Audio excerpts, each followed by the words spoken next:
Okay friends, so as you can see the teaser today, हम लोग आज से एक नई सीरीज की स्टार्ट करने जा रहे हैं। जैसा कि मैंने आपको बोला था कि we will be discussing some daily, we will be discussing some 20 questions per day. That is why I have increased the class duration also. I have increased the class duration to 1.5 hours because it is not possible to discuss 20 questions at a stretch in 1 hour. हाँ, मैं बोलता जाऊं आप सुनते जाओ तो वो ठीक है, लेकिन अगर मैं आपको टाइम भी दे रहा हूँ और आपसे क्वेश्चन भी करवा रहा हूँ तो भाई डेफिनेटली टाइम तो थोड़ा ज्यादा रहेगा ही। तो इसीलिए we have increase the class duration. So without wasting the time, we will start the question. This is question number 1 for you and you have to solve this question. The time is again, जैसा कि आप लोग जानते हो, do it fastly. देखो भाई, question देखा जाए तो क्वेश्चन बहुत आसान है। क्या है क्वेश्चन? कि sir AD divided by BD is equal to 1/2. Now I have to calculate BC मेरे को दिया हुआ है equal to 6, so I have to find the value of DE. ठीक है सर। अब यहाँ पे एक पॉसिबिलिटी जहां आप लोग मिस्टेक करते हो वो ये करोगे कि आप ये बोलोगे sir AD divided by BD is equal to 1/2, therefore DE divided by BC will also be equal to 1/2. Now, since my BC is equal to 6, therefore DE will be equal to 3 centimetre. और उसके बाद आप लोग option number C, option number 3 mark करके -1 या 0 marks ले लोगे। बेटा, this is not the case. यहाँ पे you have to use the basic proportionality theorem, and according to that theorem, according to the BPT theorem, we had AD divided by AB। यहाँ पे A B आता है, not B C. यहाँ पे A B आता है ना कि B D. A D divided by A B will be equal to D E divided by B C will be equal to A E divided by A C. Now what I am having, now what I am having, see AD की value, AD divided by B D is equal to 1/2। अब यहाँ पे क्या करना, ज्यादा सोचने का नहीं है। अगर ये 1 है तो ये 2 होगा, ठीक है, क्योंकि AD divided by AB is equal to 1/2। So if my AD is 1, so my BD will be 2. Therefore, if I'm saying that what will be the value of AD divided by AD plus BD, that will be equal to 1 divided by 1 plus 2, which is equal to 1/3. Now 1/3 is equal to, my dear friends, DE divided by BC. BC मेरा कितना था? 6. BC was 6. Therefore, DE will be equal to 6 divided by 3, which is equal to 2 centimeter. So, my dear friends, the correct answer of this question will be option number 4, that is 2 centimeter. I hope the question. देखो, मुझे AD square की value निकालनी थी, ठीक है। एक कोई equilateral triangle है, ट्रायंगल एबीसी, जिसमें कि एडी इज द एल्टीट्यूड और एडी इज द मीडियन, जो भी आपको मानना है मान लो। एडी स्क्वायर की वैल्यू निकालनी है। मुझे ये पता है कि एडी स्क्वायर जो होगा, AD square will be related to side square. AD square will be related to side square, क्योंकि एडी जो है that is related to side.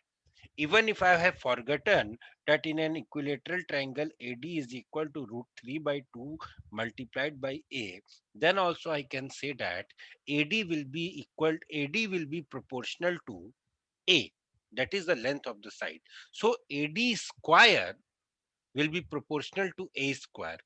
Now when I know this, straight away I can say that this can never be my answer. ठीक है sir. अब बचते हैं मेरे पास option number A, C and D, ठीक है। ए, सी एंड बी एक एक करके चेक करते हैं। अगर मैंने ऑप्शन नंबर ए को देखा तो मुझे ये पता चलता है कि सर ये ऑप्शन नंबर ए और ऑप्शन नंबर सी, ये दोनों ऑप्शंस तो सेम है, दोनों ऑप्शन सेम है। So that will be the only answer. Because why this will be the only answer, why I am not checking option number B? Because my dear friend, यहाँ पे जितने भी options दिए हुए हैं वहां पर ए, बी एंड सी नहीं दिया हुआ है। अगर यहाँ पे कहीं पे एक चौथा ऑप्शन या पांचवा ऑप्शन इस तरीके से होता, ए, बी एंड सी, तो फिर मेरे को इस बी को चेक करना पड़ता। Try to understand. I'm telling you a different thing, that what if, even if you are not knowing anything, can you eliminate the options and can you mark the answers or not? That is my only concern. The correct method will be different one, but you should also know some of the other methods if your regular method is not working. या time बचाने के लिए आपको कुछ और methods पता होने चाहिए. यहाँ पे मुझे ये पता है कि this can never be my answer, further this option and this option is same. Further मुझे ऐसा नहीं दिया हुआ है कि option A B and C is correct answer, ऐसा मेरे को कोई ऑप्शन नहीं दिया हुआ है, तो I will straight away mark this as the answer and I will move on. मैं वेट नहीं करने वाला, सीधी सी बात. So now what so this is one of the method of solving this question. Now how to solve this question? भाई देखो, equilateral triangle का जो altitude होता है वो AD होता है, and that AD is equal to √3/2 multiplied by A. ठीक है, अब यहाँ पे AD स्क्वायर की बात कर रहे हैं, so it will be equal to 3/4 A square, दोनों तरफ स्क्वायर कर दो और ए स्क्वायर की जगह BC स्क्वायर लिख दो. So basically this option are the same options, so that will be the correct answer of this question. Let us move to the next question. जल्दी से, फास्टम and brilliant logic that was given. भाई देखो, the question is saying metallic sphere of radius this and this are melted to form a single solid sphere. दोनों जगह solid spheres है. So I'm not concerned 4/3 होगा या 4 होगा, मुझे उससे कोई मतलब नहीं है. मुझे ये पता है कि दोनों तरफ के रेडियसेस का क्यूब करूंगा मैं, और उसके बाद जो रिजल्ट आएगा उसका मैं क्यूब रूट निकाल लूंगा. Now here one logic was given कि sir the sum of cubes of three numbers is always greater than the individual numbers. कहने का इनका ये मतलब है कि तीन नंबर मैंने लिए, सपोज करो मैंने 1 लिया, 2 लिया, 3 लिया, इन तीनों नंबर का क्यूब कर दिया, 1 cube plus 2 cube plus 3 cube, that is equal to 27 plus 9 which is equal to 36. और जो 36 का क्यूब रूट आएगा ना सर, 36 का जो क्यूब रूट होगा, that will be greater than 1, it will be also be greater than 2, it will be also be greater than 3. am greater than gm लगाया है इन्होंने, और कुछ नहीं. So by using that logic you can straight away say that the correct answer of this question will be 30. अगर यहाँ इस option को मैं कंसीडर नहीं करता हूं, so you can straight away say that the correct answer of this question will be equal to 30. Why? Because sir जो cube root होगा ना, वो क्यूब रूट 15 से भी ज्यादा होगा, 20 से भी ज्यादा होगा और 25 से भी ज्यादा होगा. ये तो हो गया एक तरीका. But what if in real examination आपके पास यहाँ पे 40 सेंटीमीटर दिया हो या 50 सेंटीमीटर दिया हो, तब आपका ये लॉजिक काम नहीं करेगा. तो तब क्या लॉजिक काम करेगा, देखो ध्यान से और समझने की कोशिश करो. 30 होगी. Answer will be 30. Here the answer will be 30. But I hope आप लोगों ने आपने 15 cube plus 20 cube plus 25 cube नहीं किया है. आई होप आपने ऐसा नहीं किया. अगर आपने ऐसा किया है तो ये बहुत बड़ी बेवकूफी है. देखो sir, R cube is equal to 15 cube plus 20 cube plus 25 cube. ठीक है, अब इस तीनों नंबर का क्यूब मुझे निकालना है. My screen is lagging because of the internet connection. Maybe I should switch off the video, then there will be something. Now I think it won't lag. अब मैं क्या करूंगा, मुझे ये दिख रहा है कि ये नंबर 5 का मल्टीपल है, ये नंबर 5 का मल्टीपल है, ये भी नंबर 5 का मल्टीपल है. So what I will do, I will take 5 cube common. अब यहाँ पे मुझे मिलता है 3 cube plus 4 cube plus 5 cube. अब इन तीनों नंबर्स का जरा क्यूब निकाल के बताओ बेटा कितना होगा. 125 प्लस 64 प्लस 216 आ गया. सो basically it is 5 cube multiplied by 216. अब यहाँ पे 5 क्यूब इंटू 216 को सॉल्व करने की जरूरत नहीं है, क्योंकि आपको फाइनली r की वैल्यू निकालनी है. So this is basically 5 into 6 whole cube. So finally your answer will be r will be equal to 30. R will be equal to 30. So the correct answer of this question will be R will be equal to 30 centimeter. ठीक है sir, समझ में आ गया ये सवाल सभी लोगों को? This was a very good question because of the fact that you are not supposed to calculate the cube. अगर cube निकालने गए तो बेटा मर जाओगे. 15 का क्यूब, चलो 15 का क्यूब हो सकता है शायद याद हो 15625 होता है, आई एम नॉट श्योर, बट शायद 1562 नहीं 15625 हो ही नहीं सकता, कुछ होता है मुझे नहीं पता. देखो मुझे तो नहीं पता 15 का क्यूब. 20 का क्यूब मुझे पता है 8000 होता है, लेकिन 25 का cube again I don't know. तो मैं तो नहीं बोलूंगा क्यूब निकाल के करो, मैं तो नहीं बोलने वाला क्यूब निकाल के करो. ऐसे करो ना, जब इसी दिन के लिए तो आइडेंटिटीज पड़ी थी भाई. ठीक है, देखो इस क्वेश्चन में क्या पूछा है, ध्यान से देखो. Which of the following statement is not correct? आपको क्या निकालना है? Not correct. ठीक है सर, नॉट करेक्ट निकालना. आप पहले स्टेटमेंट पे आए, the line cos 60 degree x plus cos 45 degree y equal to 4 passes through फलाना फलाना point. Now what should come in your mind at this stage is कि यार अगर मैं इसको करूंगा तो it is going to take lot of time. ठीक है, it is going to take lot of time. Leave that. Multiple choice question नहीं है, leave that. Go to other options. अगर अदर ऑप्शंस में से आपको सारे ऑप्शन सही मिल गए या कोई एक गलत मिल गया तो आपका काम बन जाएगा. Basically you will be in a condition of no loss no gain. अगले स्टेटमेंट के पास आओ. If the pair of line 4x plus 5y equal to 9 and 8x plus ky equal to 18 has infinitely many solutions then k equal to 10. अब यहां देखो ध्यान से, infinitely many solutions के लिए कंडीशन क्या होती है? 4/8 should be equal to 5/k should be equal to 9/18. भाई a1 by a2 equal to b1 by b2 equal to c1 by c2 होता है. The screen is lagging very much. I'm sorry, I can't do anything about it. From here you can say that k will be equal to 10. From here you can say that k will be equal to 10. So this statement is definitely, this statement is correct. Now let us move to the next question, next statement. If x square minus 2x plus 1 इसके roots हैं alpha beta and alpha cube plus beta cube is equal to 2, then alpha cube plus beta cube is equal to 2. कर लो भाई. Alpha plus beta will be equal to 2 and alpha Sir, it is beta, x minus 1 whole square. it is x minus 1 whole square. Even then, if you are not able to visualize that it is x minus 1 whole square, then what you will not come to know that alpha plus beta equal to 2 and alpha beta is equal to 1. Beta, this is only possible if alpha and beta are 1. दो numbers जिनका सम 2 है और उनका product अगर 1 है, ऐसा तभी possible हो सकता है जब वो दोनों नंबर 1 है. This is possible only when the two numbers are equal to 1. So, my dear friend, alpha cube plus beta cube will be equal to 2. So, this statement is also correct. दोनों statement correct होगा, ये अपन ने निकाल लिया. Let us now move to the third equation. Now, this is basically, this I can write as tan theta plus cot theta का whole square minus 2 times of tan theta cot theta.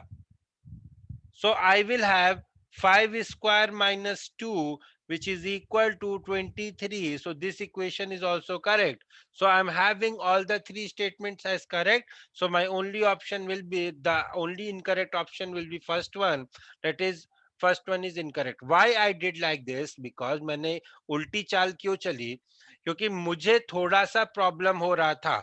cosec 60 degree की value चलो 2 होती. This equation was reduced to 2x plus y by root 2 is equal to 4.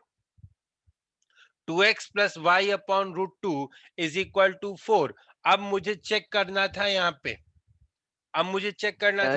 हाँ बोलिए. Sir, it will be 2 by root 3. Okay, sorry. Cosec 60 will be equal to, हाँ ठीक है, By root 3. हाँ ठीक है, 2 by root 3. 2/√3x plus y/√2 equal to 4। अब यहां से भाई देखो यार, मेरे को तो बहुत प्रॉब्लम हो रही थी, कैसे चेक करूं, मेरे से नहीं होता चेक। अब tan 60 की वैल्यू √3 रख दो तो चलो ये तो कट हो जाएगा, ये 2 आ जाएगा यहाँ पे। ये sec 45 है, sec 45 की वैल्यू कितनी होती है, √2 रख दो तो ये 1। So basically left hand side is coming out to be 3, it is not coming out to be 4। So this statement is also incorrect. Since I'm not comfortable with the values, जैसा कि most of you के साथ होगा, as it will be valid for most of you, that you will not be comfortable with the values of cosec, sec. तो इसीलिए मैंने यहाँ पे I thought it is better to check other 3 options, और बाकी 3 options भी इतने कोई इतने tough नहीं थे, it was very easy to check them. That is why I went like that. If you want, you can directly do check option number first and then you can do, but both the ways are possible. ठीक है? Now this is the next question. This is the next question. So please solve this question and tell me the correct answer. By basically what I'm going to do is I'm not going to make the exact figure here. क्यों नहीं बनाना चाह रहा हूं, क्योंकि मुझे पता है ये फिगर कैसी आ रही है। This point is O, this point is P, this point is A, and angle OPA is 60 degree, and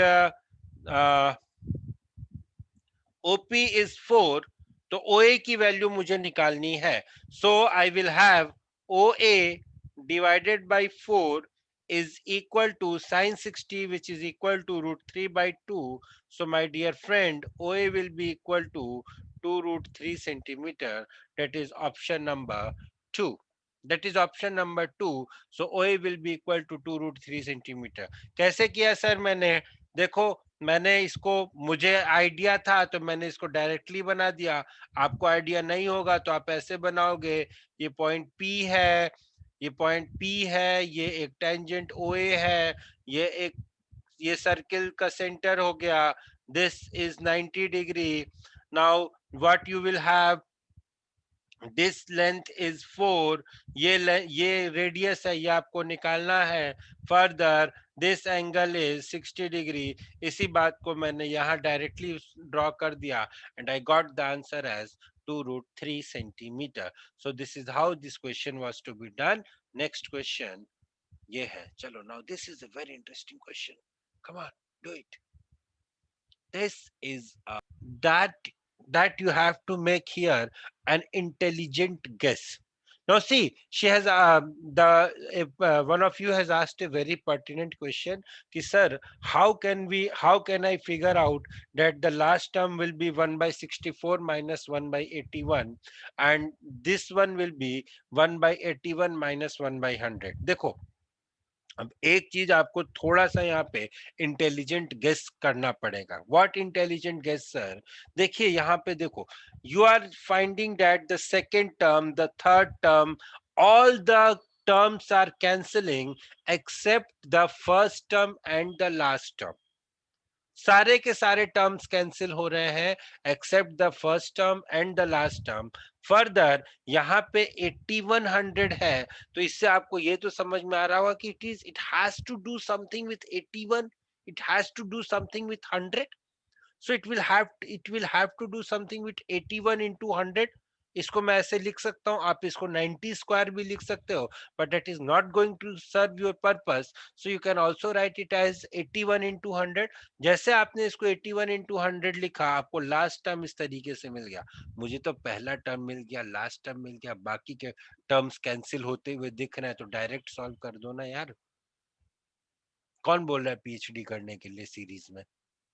This I am telling you if you are not able to visualize the question. But the thing is, visualize करो या ना करो, exam में सवाल होना जरूरी है।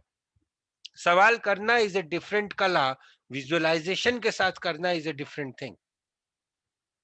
सवाल होना जरूरी है because at the end of the day what should matter is whether you are selected or not. Nothing else should matter.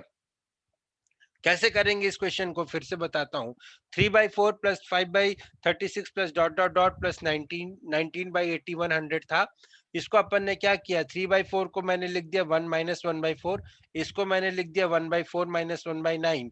Similarly I wrote the last term as 1/81 minus 1/100. सारे के सारे टर्म्स मेरे कैंसिल हो गए, last में मेरे को मिला 1 minus 1/100 which is equal to 0.99, और option number C will be the correct answer of this question. My dear friends, कि अगर आप ये इस पूरे एक्सप्रेशन को देखो, f x equal to x minus 1 whole square plus x minus 2 whole square plus x minus 3 whole square plus x minus 4 whole square, this is a increasing curve. ये जो कर्व है, ये जो पैराबोला है, कुछ इस तरीके का होगा. It will not have any zero. यहाँ पे हर x के लिए इसकी वैल्यू जो है इंक्रीज होती जाएगी. So the minimum among the four options will have the minimum value. क्योंकि this is an increasing parabola. जो आप लोग लॉजिक दे रहे थे वो एकदम सही दे रहे थे कि सर x इक्वल टू 2.5 पे जो इसकी वैल्यू होगी, that will always be less than x equal to 10. So the minimum will be at x equal to 2.5. But what I wanted to hear from you is कि sir अगर आप लोग इस तरीके से बोलते कि sir this is an increasing curve, इसकी जो वैल्यू है वो हमेशा इंक्रीज होती जाएगी irrespective of the value of x, that would have been little bit better. But कोई बात नहीं. Sir, there is another method. बताएं. Sir, we can expand this polynomial, sir. Then we can say that its vertex will be minus b by 2a and minus d by 4. Yes, you can do. You can always expand this polynomial. इस polynomial को जब आप expand करोगे तो the value that you will get is 4x square minus 2x minus 4x minus 6x. Yes, sir. If the options were a little more closer, then we would have used minus this method. 20x plus 1 plus 4 is 5 plus 9 is 14 plus 16. 16 plus 14 is 30. This is perhaps the equation that you will get. और इसका जो आपका minimum होगा, that will be minus b by 2a comma d by 4a, right? Minus b by 2a comma minus d by 4a will be the minimum of the equation. Wait, there is some problem here. इस function का जो graph होगा वो कुछ इस तरीके से होगा. समझ में आता है ग्राफ तो बहुत अच्छी बात है, नहीं समझ में आता है तो भी कोई बड़ी बात नहीं है. इस फंक्शन का जो ग्राफ होगा वो कुछ इस तरीके से होगा. That is, it will always be increasing. It will always be an increasing curve. ठीक है सर. चलिए, सवाल है, बस समझ का खेल है. सवाल is saying from A bag containing 1 to 100 tickets, हमने एक एक करके हमने टिकट्स को निकाला. ठीक है, अब टिकट को निकाला तो 1 से 100 तक कोई भी आ सकता है. The probability if the number on the ticket is x, then the probability that x plus 1 by x is greater than 2. भाई सबसे पहले तो total number of favourable events लिख लो. टोटल नंबर ऑफ एक second, my pen has stopped all of a sudden. सबसे पहले तो total number of favourable events लिख लो. सो भाई total number of favourable events will be how much? It will be 100. Total number of favourable events will be 100, क्योंकि आप 100 tickets आपको निकालने हैं. So total number of favourable events will be 100. Now what you have to do is you have to calculate the condition in which x plus 1 by x is greater than 2. यहाँ पे ध्यान देने वाली बात यह है कि यहाँ पे ग्रेटर देन इक्वल टू 2 नहीं है. So beta, for x plus 1 by x to be greater than 2, it will be true for all the natural numbers except x equal to 1.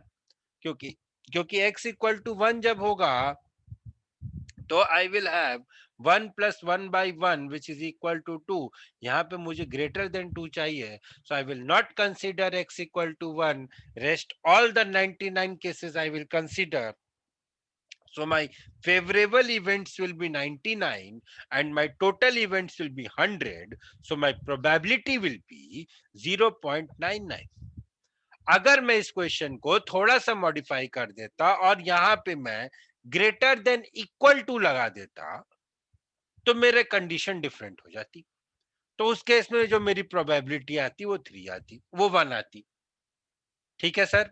अगर मैं इस क्वेश्चन को थोड़ा सा और मॉडिफाई कर देता, अगर मैं यहाँ पे इक्वल टू 2 कर देता, तो उस केस में जो मेरी प्रोबेबिलिटी आती वो आती 0.01। तो यहाँ पे इस सवाल से मेरे पास 3 सवाल बन रहे थे। एक, अगर मैं ग्रेटर देन 2 करता तो मेरा आंसर 0.99 आता, इक्वल टू 2 करता तो 0.01 आता, और ग्रेटर देन इक्वल टू करता तो 1 आता। चलिए नेक्स्ट क्वेश्चन। नो सॉल्यूशन की कंडीशन बतानी है फर्स्ट, जल्दी से। हाँ, क्या किया हमने भाई? नो सॉल्यूशन की कंडीशन थी। नो सॉल्यूशन की कंडीशन मतलब the lines have to be parallel, so a1 by a2 should has to be equal to b1 by b2, so 3 upon 2k minus 1 will be equal to 1 upon k minus 1. Solving, you will get k equal to 2, or option number 2 will be the correct answer of this question. Now let us move to the, now this is a question where you have to make some intelligent guesses. Why, sir? Why intelligent guess, and what do you mean by intelligent guess? देखो, the question is saying if the vertices of a triangle are 1, 2, 4, -6 and 3, 5, then what can you say about the triangle? The triangle is a right angle triangle. The area of the triangle is 12.5 square units, or the points do not form a triangle, या फिर none of these. अब देखो भैया, option number C and option number B are related to each other. अगर मैं area निकाल लेता हूं तो दो पॉसिबिलिटीज होंगी, या तो एरिया मेरा 12.5 आएगा, या तो एरिया मेरा 0 आएगा। तो यहां से मैं एक ऑप्शन को ऑब्वियसली आई कैन एलिमिनेट। ठीक है सर। दूसरा, अगर मेरे पास इन दोनों में से कोई भी ऑप्शन सही नहीं हुआ, then I will have to go for the third thing, that is distance formula लगा के मुझे चेक करना पड़ेगा whether it is satisfying Pythagoras or not. But the first thing that I will do is I will calculate the area. तो चलो भाई area calculate करते हैं। हाफ, ठीक है, 1 4 3 1, then here it will be 2 -6 5 and 2। अब एरिया निकालने की कोशिश करो। सो what I will have, half, और यहाँ पे मॉड में -6 प्लस 20 कितना होता है भाई? -6 plus 20 is 14, and 14 plus 6 is again 20, तो 20, और यहाँ पे आ जाएगा माइनस का sign. So here it will have 8, and 8 plus -18 is -10, -10 plus 5 is -10 plus 5 is -10 plus 5 is -5। So it will be half into 25, which is equal to 12.5 units. So the correct answer here is 12.5 square units. Now I'm not required to check other options. So this will be the correct answer of this question. मान लो अगर ऐसा होता कि ये correct नहीं होता, तो जब ये करेक्ट नहीं है और एरिया 0 भी नहीं आ रहा है, एरिया कुछ और ही आ रहा है, तो फिर मैं इसके पास जाता, इसको चेक करता, अगर ये भी सही नहीं होता तो फिर मैं ऑप्शन नंबर 4 को मार्क करता। But that is again rarest of the rare condition. But हाँ, यहाँ एक बात याद रखना, अपने कैलकुलेशन पे पूरा का पूरा भरोसा रखना। मान लो यहाँ पे 4 कर लेते और आपका आंसर 12 आ जाता, तो फिर आपको डाउट हो जाता कि यार ये ऐसा तो नहीं कि कहीं मैं कुछ गलत कर रहा हूँ। तो इस टाइप की गलतियों से खुद को बचाएं और अपनी कैलकुलेशन पे पूरा भरोसा रखें कि नहीं, मेरा कैलकुलेशन सही होना ही चाहिए, उसको होना ही पड़ेगा, उसका होना, उसका सही होना उसकी मजबूरी है। So this is how you have to solve this question. Now let us quickly move to the next question. We are not getting the equations, we are not getting any particular value, so the correct answer of this question will be cannot be found. तो यहाँ पे कोई relation हमें मिल नहीं रहा है. That is why we cannot say that this will be the area of the equation. But still I am leaving this question with all of you, that you guys try once more. एक बार और try करना और check करना कि क्या कुछ algebra लगा के can we get some relation, because one thing we are forgetting, that AC square will be equal to AB square plus BC square. हम लोग यहाँ पे पाइथागोरस थ्योरम भी अप्लाई कर सकते हैं। सो एक बार ट्राई करना, नहीं होता है कोई बात नहीं, कोई बहुत बुरी बात नहीं है। सो फिलहाल for the moment I am leaving this question to all of you, but अगर ऐसा क्वेश्चन आपके पास Sir, is the आता है, answer 60? you are saying that the answer is 60. Okay, see, I don't know the answer. What values you are Yes, sir. getting? Can you just verify? What values you are getting? Tell me. Sir, 5 and 12. 5 and 12. You are getting the values as 5 and 12. चलो देख लेते हैं। अगर हमारी equation satisfy हो रही है तो बहुत अच्छी बात है। Let us take AB is equal to 12 and BC is equal to 5. So my AC should be equal to 13. Now AC plus AB, that is 12 plus 5 should be equal to this. ये तो satisfy हो रहा है. Yes, this is also being satisfied. Yes, the answer is 60. The answer is 60. How you did? Tell me. Sir, I assumed AD to be X. You assumed AD If to be AD, X. yes, if AD is X, then AC will be X plus 8. AC will be X plus 8. ठीक है? Now, from the first, we know that AC plus AB is equal to 5 AD. So we can get the value of AB as 4x minus 8. ठीक है। उसके बाद Then we फिर apply Pythagoras theorem. Pythagoras theorem apply करके x की value निकाल दी। ठीक है। See, यहाँ पे what you can do, see, he has done the question very correctly and this is what was to be done in this question also. इसीलिए मैंने इस question को छोड़ दिया था, because I was not satisfied with the answer that it cannot be found, because I'm not seeing any, I was not seeing any reason that it cannot be found. हमारे पास भाई दो equation है, दो variable है, तो obvious सी बात है ये calculate तो हो ही जाएगा। हमें कोई रीजन नहीं मिल रहा था why it cannot be found. So cannot be determined was never going to be the answer. But still you guys were saying, so I thought that maybe you guys are correct. But yes, the answer will be 60. But yes, the answer will be 60 because it is satisfying all the conditions also.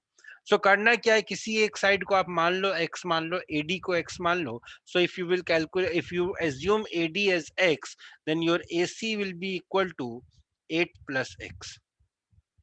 ठीक है sir, ये मेरा 8 plus x हो गया, ये मेरा x होगा। अब यहाँ पे आ जाइए, 8 प्लस एक्स प्लस AB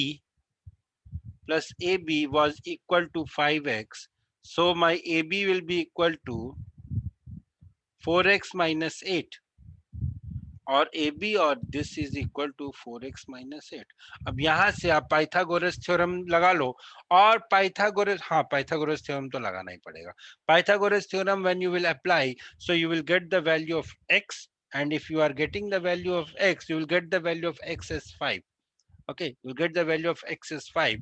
अब यहाँ पे सर एक चीज और है, पाइथागोरस थ्योरम अप्लाई करने के लिए what I will suggest you is go with the common values that we know. What I mean to say is, आपको ये पता है कि x square plus 4x minus 8 whole square should be equal to 8 plus x whole square. ठीक है sir? तो यहाँ पे just start with the common Pythagorean triplets that we know. One of the Pythagorean triplet that we know is 3, 4, 5. Start with it. Put the value of x as 3. If you are putting the value of x as 3, are you getting the value of 4x minus, what is the value of 4x minus 8 that you are getting? That you are getting as 4. अगर x की value 3 रख रहे हो तो 4x minus 8 की value आपके पास 4 आ रही है, बट 8 प्लस x की वैल्यू आपके पास 5 नहीं आ रही है. So this can not be your answer. Then the next Pythagorean triplet that we know is 5, 12, 13. Start with it. देखो आता है कि नहीं आता है. आ जाता है, बहुत अच्छी बात है, क्योंकि पाइथागोरियन ट्रिपलेट तो ये होगा ही. So instead of solving the equation, if you are good with solving the equation, then no problem. If you are not good with solving the equation, you can also try it like that. ठीक है, चलो, let us move to the next question.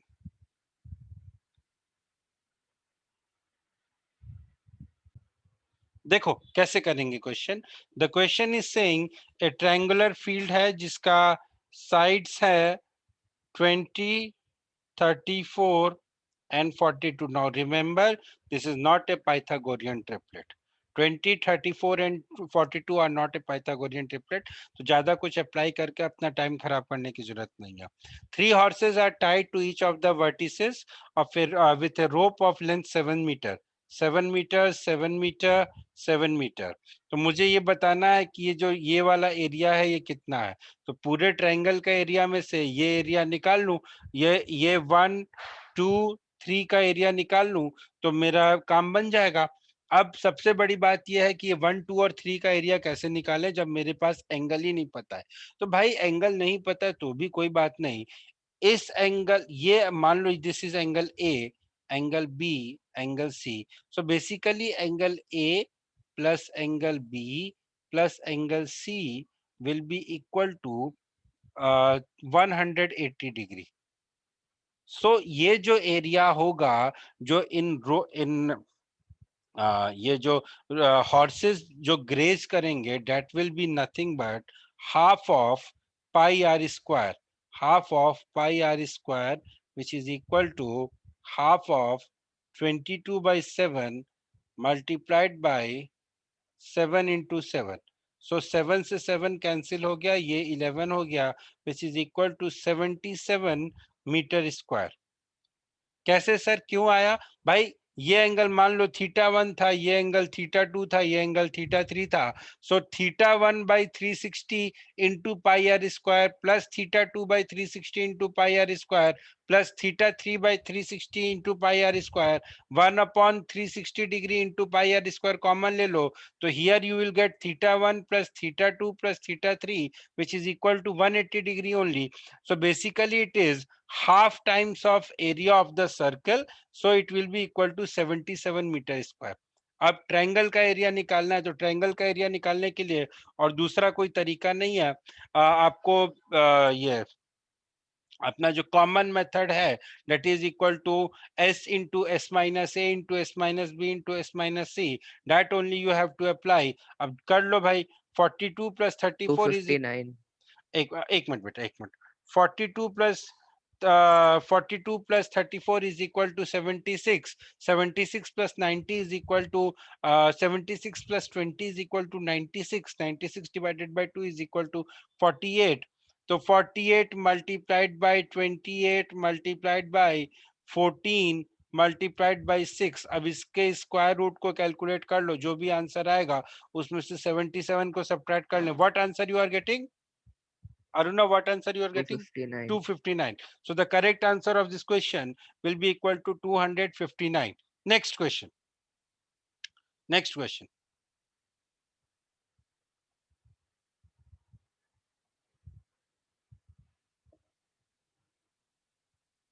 ये तो एक standard result है जहां तक मुझे लगता है. Option is wrong. The question will be solved by no sir, actually D option is also correct. D option is also correct. How? If you are taking x Sir, equal because to x can also be 1/7. Exactly. See the So question. then 1/7 plus. See, there are two methods Yes, of sir, please solving this continue. question. There are two methods of solving this question. First, one method will be, आप question को देखते ही आप सीधे सीधे बोल सकते हो कि sir the value of x will be equal to 1/7. 1/7 or 1/7 will be the solution of this question. तो अगर if you are taking x equal to 7, then this option will definitely be correct. If you are taking x equal to 1/7, then my dear friend, this option will also be correct. So I have to look for a combination where both the options are there. So that combination is option number D. So the correct answer. Actually, it is option C, not D. Actually, it is option number C, not option number D. Yes. Either this will be correct or that will be correct. So it is either option number C, I mean it is either x raised to the power 700 is greater than 700 or x to the power 700 is less than 700, depending upon the different values of x that we have taken. Now the question arises, how I straight away jump to this conclusion that x will be equal to 7. दोनों दो तरीके हैं sir, या तो एक square कर लो या तो डायरेक्टली कुछ वैल्यूज एज्यूम कर सकते हैं अपन। यहाँ पे देखो, यहाँ पे डिनोमिनेटर में 7 है and I know that 7 is a prime number, तो यहाँ पे इकलौती पॉसिबिलिटी जो पॉसिबल है, because this number is just reverse of this number, तो ऑब्वियस सी बात है ये वाला जो नंबर होगा ये 7 या 7 का मल्टीपल होगा। तो let us start the number, take the number is 7, अपन ने बस एक वाइल्ड गेस किया कि take the number is 7, so 7 plus 1/7 is coming out to be 50/7। जब 50/7 मिल गया तो मुझे और कुछ करने की जरूरत ही नहीं है, x की वैल्यू मेरे पास 7 आ गई, तो 1/x की, so I will have two values of x, that is 7 or 1/7, because 1/7 is also satisfying this equation. So 7 and 1/7 will be the two values of x. So depending upon the two values of x, I will have option number C as the answer. अब यहाँ पे and और के चक्कर में मत पड़ना, and और के चक्कर में बहुत confusion होता है। The idea is very simple. If you are taking the value of x as 7, then this option, then this part will be correct. If you are taking the value of x as 1/7, then this part will be correct. So depending upon the value of x, either this will be correct or this will be correct. Both will not be correct simultaneously. इसलिए अपन ने and नहीं लिया है. We are going with the option or. Next question and the last question for the day, this one. चलो करके बताओ मेरे को, this is a very interesting question. We'll stop here today and tomorrow we will discuss this question and let us see where it goes. So currently we are stopping the session now. Tomorrow, see you guys tomorrow again at 5:30 and be ready for some more questions. Okay.